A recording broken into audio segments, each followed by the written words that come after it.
listening to Redshift. This is Pro Tips for Propagandists, a short segment where I talk about cognitive biases, logical fallacies, and rhetorical tools to better empower you to be a more effective advocate.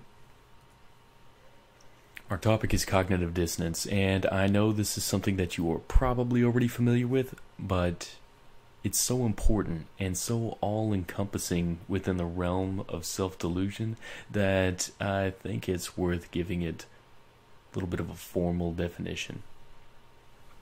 So cognitive dissonance is the physical and psychological discomfort which is generated by trying to reconcile contradictory beliefs or attitudes. Now, this was first coined by Leon Festinger in 1957 in part of his work on the principle of cognitive consistency. That is to say, his hypothesis that human beings have a natural tendency to seek out harmony in their ideas and to avoid contradictions. Now, unfortunately for us human beings, we are very good at rationalizing and not very good at reasoning.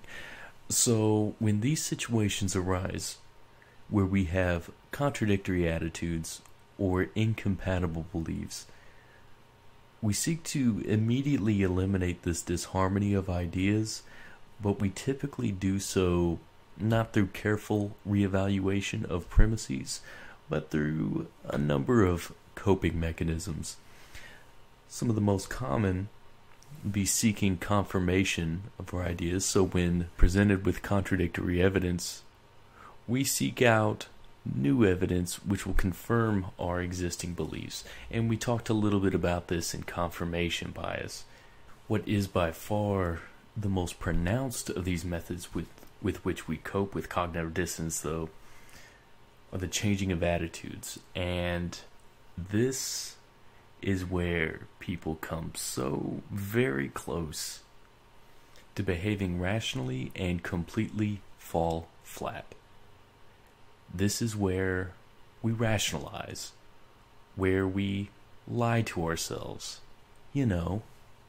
like a liar. This is like the woman whom excuses the black eyes her boyfriend so generously provided her with nonsensical excuses like, well, he doesn't beat me all the time, or he's a really good father. I'm not whitewashing this fence because I got duped. I'm doing it because I enjoy it.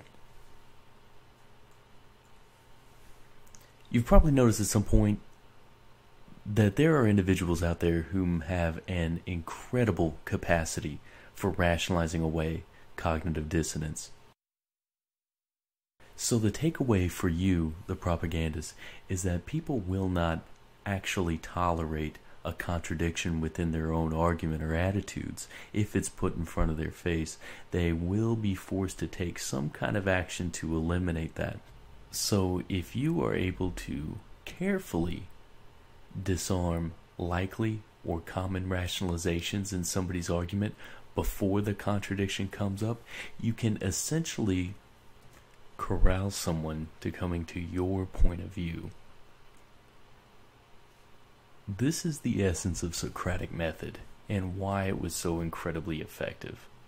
And given that that was the foundation of Western philosophical thought and science to this very day,